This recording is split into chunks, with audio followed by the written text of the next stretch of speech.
Let's just start out with what we know. Contrary to what many people believe, the holiday that we know today as Christmas was never a pagan holiday.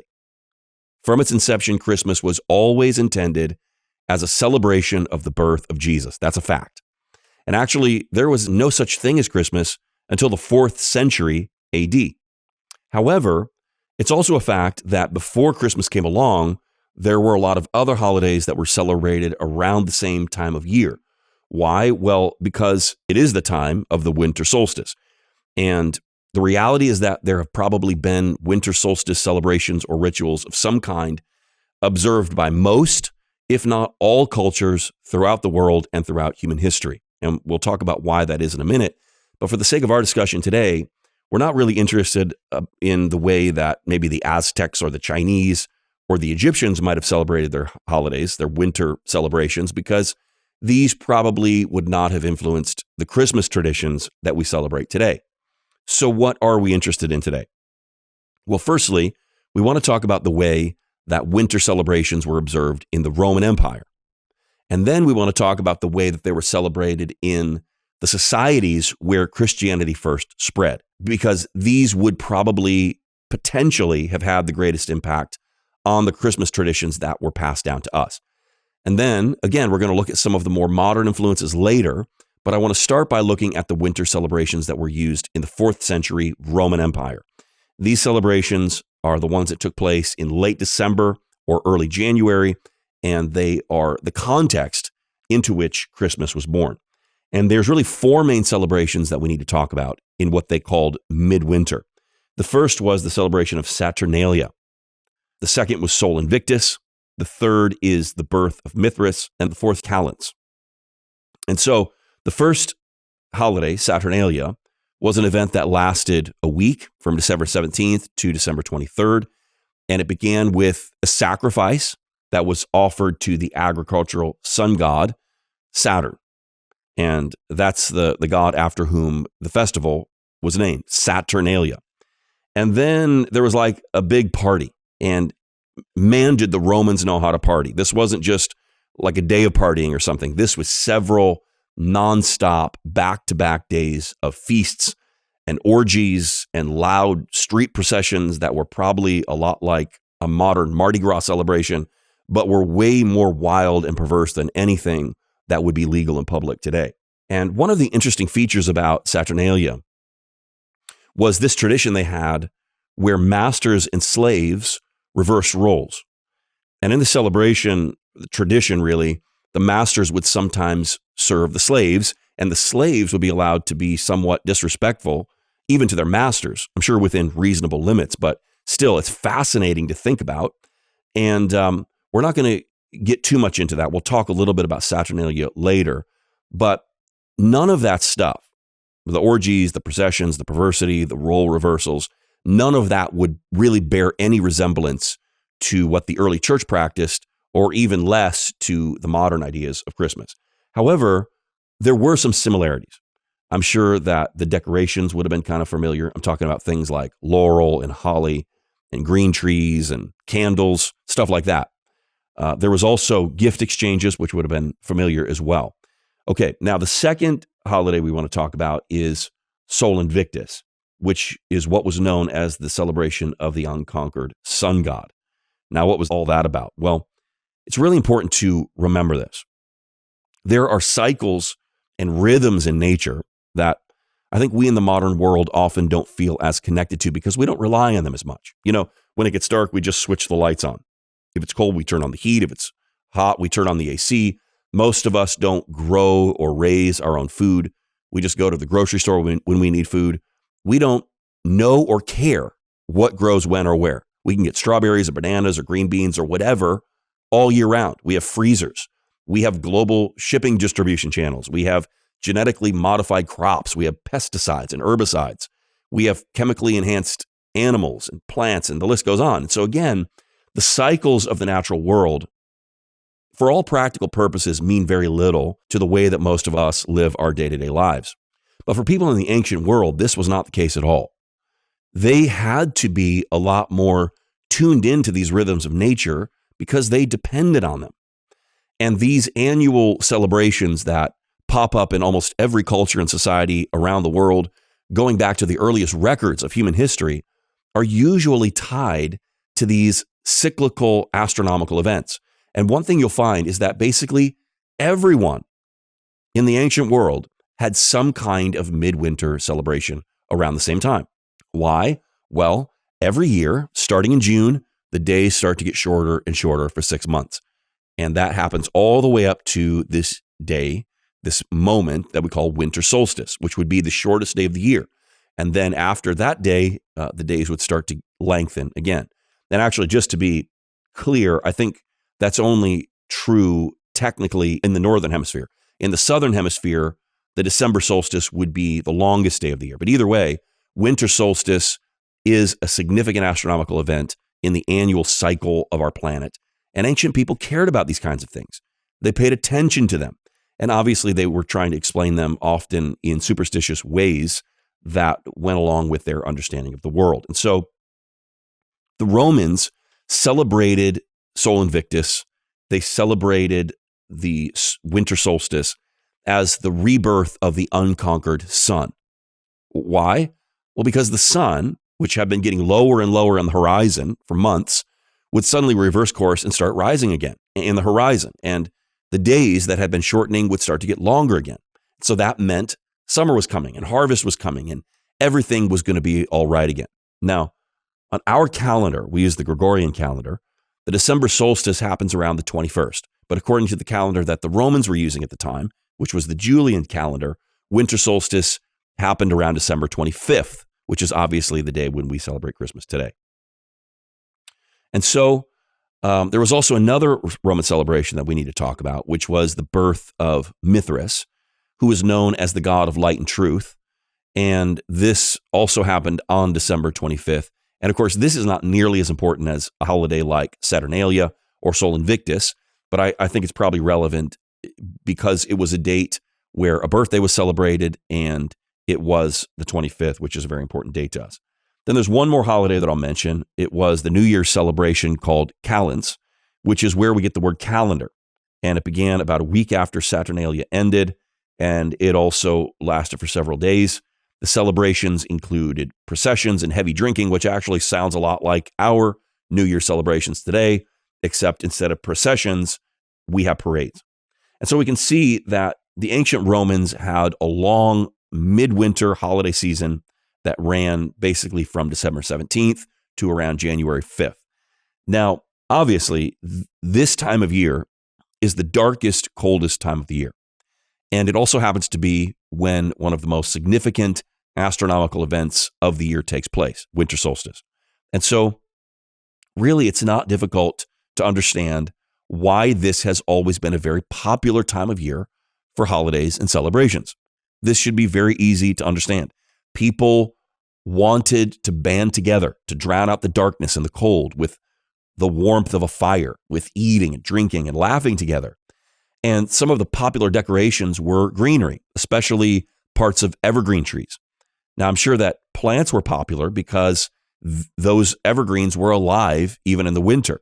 And while all the other plants had died and probably wouldn't be seen again until the spring, evergreens remained green all year long. And the plants like mistletoe and holly were especially popular because not only did they stay green, they also could have fruit during the winter. Lights, usually from candles, were also precious at a time when it was so dark outside. And feasting always puts people in a good mood. So it makes sense that these would just be the obvious elements in any celebration taking place just as people are beginning to settle in for a long winter. Now, we're going to get to the birth of Christmas in a moment, but first we just need to look at a couple of other popular traditions that probably influenced our modern Christmas as well. There was an interesting Norse celebration that was observed in the ancient parts of the world that are now known as Germany and Scandinavia and Great Britain, and this celebration was called Yule. And this was instituted long before Christianity came to the region. It was celebrated in late December, and of course, the people that lived there didn't have written language at the time, so we don't really know a lot of the fine details about how they celebrated their festivals. But from what we can gather, it seems that they had this tradition where a father and a son would go out into the forest and they would bring back the largest log they could carry and they would put it in the house and they would burn it. And this was called the Yule log. And it was able to burn for several days sometimes. Now, also, there was a lot of animal sacrifices that were made during this time of year. And that's probably because they would have been rationing their grains and root vegetables and anything that grew or was seasonal. And so meat's where it was at. And so people, they sacrificed a lot of these animals to their gods, and then they feasted on the meat during Yule. They also drank a lot of ale, and apparently they liked to tell ghost stories while they sat around the fire, which sounds kind of familiar. Here's the way Bruce Forbes, who's a Christmas historian and a Methodist minister, imagines what it must have been like in those frigid northern parts of Europe. He says, imagine yourself huddled in a cabin in the far north as a blizzard rages outside, accompanied by howling winds and strange sounds. It might seem as though creatures or spirits were riding across the sky. Folklore from many areas of Europe provided different stories that would explain the sounds in what became known as the Wild Hunt or Asgard's Ride, end quote. And one of those stories features a god named Odin, who you might recognize from some of the Marvel movies. Odin has one eye and white hair and a beard, and he rides an 8-legged horse that can fly. Oh, and Odin also is leading an army of resurrected warriors who had died in the previous year in battles. He leads them on a hunt during this time of year. So by now, you might be starting to notice some of the themes that are emerging here that bear similarities to what we know as Christmas. For example, you've got the laurel, you got the evergreen trees that were being used in ancient times to celebrate around this time of year. So you might think, could that be where our idea of the Christmas tree came from? And then how about this one? A man with a white beard flying through the sky. Could that be where we get the Santa Claus story from? Now, of course, Santa doesn't have an army of zombies and he's not on a hunt, but still, could parts of the story of Odin have crept into our Christmas lore? Well, we're going to answer some of those questions. But before we just jump to conclusions, we need to take a step back because with the context that I've given you, we want to talk about where Christmas itself came from and how it evolved into the holiday we know today, because all that we've discussed so far are celebrations that predate Christmas. And it's true that they might have potentially influenced Christmas, but just because two things are similar doesn't mean that one caused or even influenced the other one. And so let's talk about when and why and how Christmas got added to the calendar, and also why the date of December 25th was chosen, and what link, if any, these pagan festivals that occurred in late December might have had to do with Christmas. Now, it might come as a surprise to many of you that the church historically did not always celebrate the birth of Christ at all. Why? Well, there's a few reasons. For one thing, we tend to just assume that everybody's always been into birthday celebrations. I mean, in our time, our birthdays are a big deal. But that hasn't always been the case for everyone everywhere throughout history. Actually, the celebrating of birthdays was kind of taught against in the early church. For example, Origen, who was an early Christian theologian, argued that the only biblical characters that celebrated birthdays were Pharaoh and Herod, and they were evil. And Herod beheaded John the Baptist at his birthday party. So birthday parties, he reasoned, were for pagans, not Christians. Now, maybe this gives us some perspective on why there was no Christmas before the 4th century, because in order for Christmas to become a thing, it would have to overcome these kind of negative sentiments within the early church. The turning point came in 312 when the emperor Constantine became a Christian. And when that happened, he put an end to the persecution of the church. And at that time, the church really had been underground the whole time, and they came up from underground and began to develop into a normally functioning organization and even a state-sponsored religion. And so as that process plays out, we begin to see Christian holidays like Christmas becoming part of the church tradition. And probably this happened, at least in part, because of a Christian desire to replace the pagan celebrations, which were very important within the culture, with wholesome Christian holidays that would glorify God. Now, this is an important point that I think a lot of the people that harp on Christmas as being a pagan holiday seem to forget. Christmas itself is not a pagan holiday. Christmas ended up replacing the pagan holidays. If it weren't for Christmas, we might still be celebrating Saturnalia or Sol Invictus, Or we might still be celebrating Odin leading an army of zombies on a hunt. And so one of the beautiful things about Christmas is that the story is so powerful and so compelling that it's basically put all the other competing holidays out of business in the marketplace of the popular imagination. And it's risen to become the dominant celebration this time of year throughout all of Western civilization. And I think we should all be happy whenever the light overwhelms darkness and when something evil is swept away and something godly is put in its place. And by the way, the early Christians did this with a lot of different things. I remember years ago, I visited Rome, and we went to this church called the Pantheon. This is actually a church in Rome that in pre-Christian times was a temple to the Greek and Roman gods. But then when Christianity came along, it started taking over the Roman Empire. And what Christians did is they turned these places of pagan worship into churches.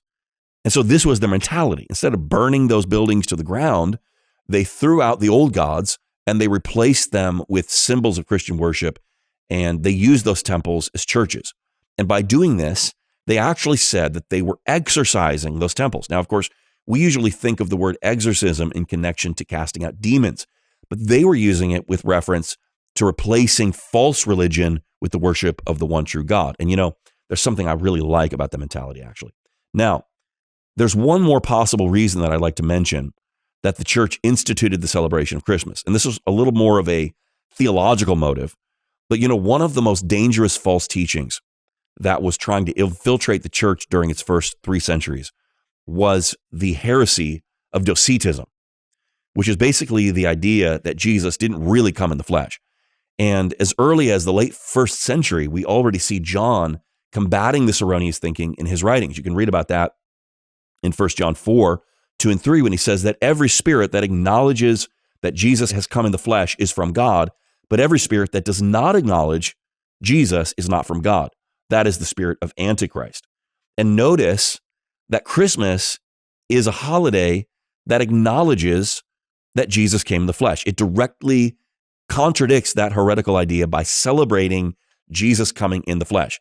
So imagine how uncomfortable it must have been for those heretics every Christmas as the church was celebrating and affirming that the Word was made flesh through Christ's virgin birth. So actually, I wonder if Christmas might well be one of the very reasons that Docetism died out. Okay, so there are a number of reasons that the church decided to start celebrating Christmas.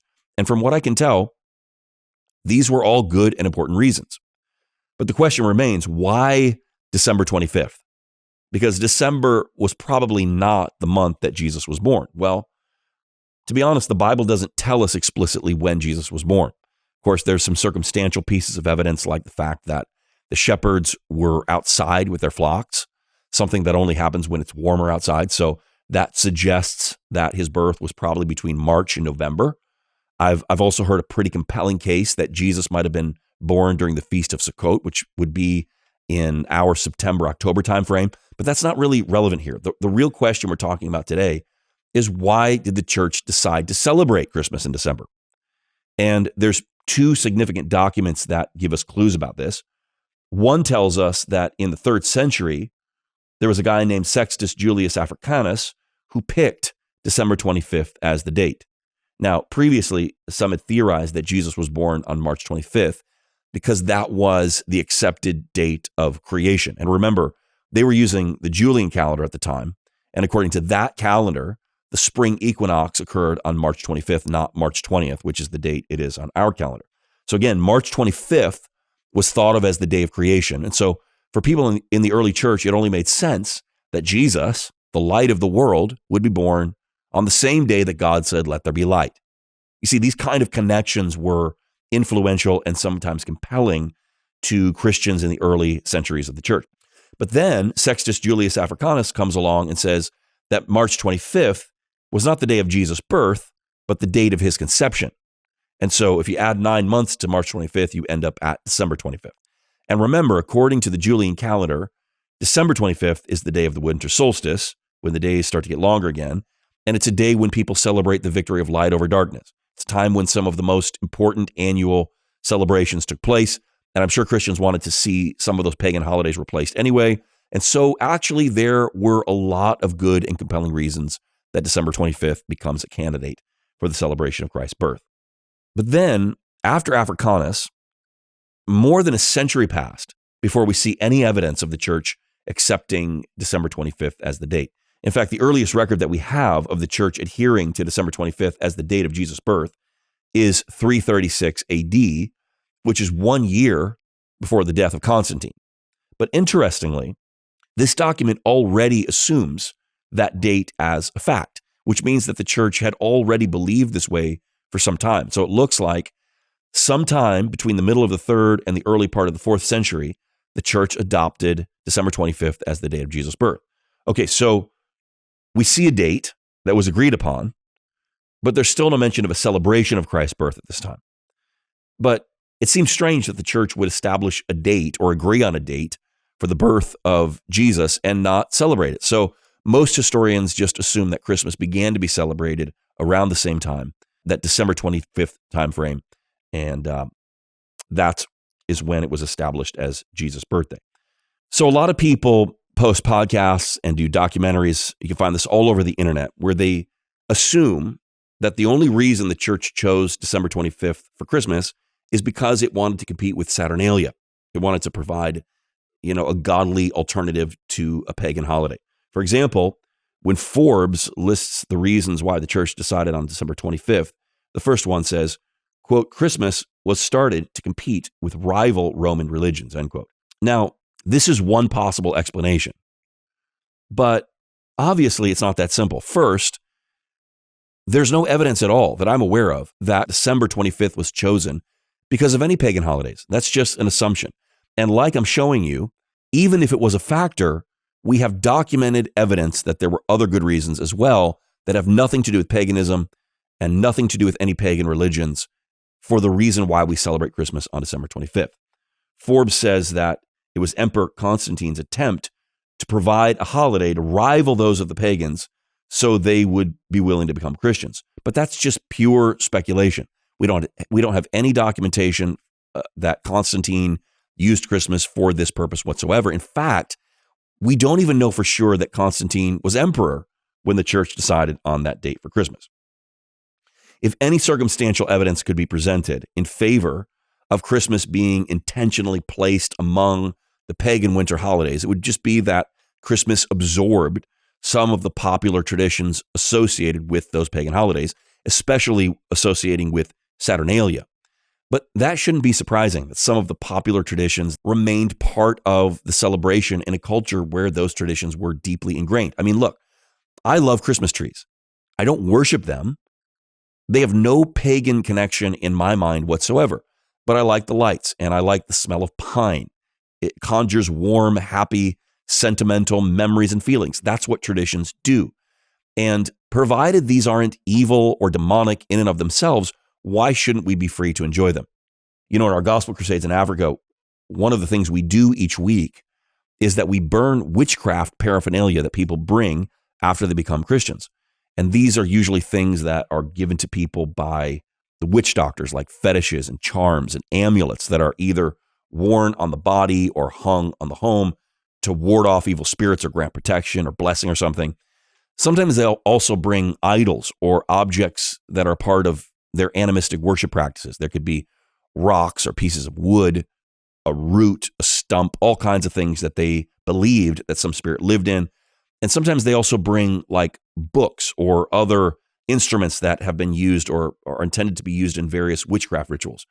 And we burn these things. And we do this according to the example that you find in Acts 19, where it says that in Ephesus, after the people became Christians, the ones that practiced magic arts brought their books and burned them in front of everybody. I remember one time there was a white European journalist that accused us of destroying the culture of the locals. And I remember some of the African pastors that we were with were highly offended by that. They said, this is not our culture. This is witchcraft. And then Ryder Bonke was there and he responded by saying something like, we respect culture, but we don't respect the devil. And every culture is good provided we kick the devil out of it. And that's what had to happen in the Greco-Roman world and later on throughout Europe as the gospel spread into these heathen lands. They had to kick the devil out. But that doesn't mean that they had to throw away every element of every culture and every tradition. Some things are not inherently good or bad. Look, God created evergreen trees, not the devil. The devil owns nothing. And guess what? I refuse to give him what doesn't belong to him. So again, we have no document from the early church that explicitly connects Christmas with one or more of the popular Roman pagan holidays. And so even though some of the specific traditions may or may not be vestigial remnants of some various old pagan holidays, we definitely cannot say for sure that pagan festivals are the origin of Christmas. Now, for some people, especially the more conspiracy theory-oriented types, as soon as they see that Christmas and pagan festivals occur during the same time of year, and they notice that there's some traditions that are similar between the two, they immediately make the connection and insist that one caused the other. And this is where it becomes important to just stick to the evidence and not make connections just because they make sense in our mind. Otherwise, we run the risk of straying into what is known as parallelomania, which is a fallacy that occurs when someone assumes that one source borrowed from another source strictly on the basis that both have similarities to one another. Listen, just because there are similarities between two things doesn't mean that one was borrowing from the other. It's possible that both could be drawing from a third source. It's also possible that the similarities are strictly coincidental. This was a common error that occurred in the late 19th and early 20th centuries in the world of liberal biblical criticism. There were some liberal scholars that found similarities between early Christianity and paganism, and they started claiming that the early church actually borrowed from the pagans to produce some of their doctrines. And they even famously argued that Jesus didn't really rise from the dead, but that the church borrowed the story of the resurrection from the mystery religions that also spoke of dying and rising gods. And obviously, these liberal scholars were wrong. And later 20th century scholarship proved those theories terribly wrong and sloppy and biased. So let's not make that same error by assuming that the church borrowed from paganism in the establishment of Christmas as a holiday and in its adaptation of December 25th as the date for Christmas. Unless there is actual evidence to support that conclusion, we can't assert it as if we know it's true. And just realize that anybody who talks about this as if they know that it's true, they're just full of baloney. People love to talk about things they don't know all the time. And it seems like this is more a problem than ever because of the way that social media has just given everyone a platform and everybody gets a voice. And unfortunately, often it's the more shocking and sensational voices and the more shocking, sensational theories that get the people's attention, especially if they voice that nonsense confidently and persuasively. So just don't be so easily manipulated. Now, again, to be perfectly clear, it may or may not be true that the date of pagan holidays was factored into the decision made in the 4th century. But we can't be sure about this. We just simply don't know. But even if it was a factor, it most certainly was not the only and probably not even the primary factor.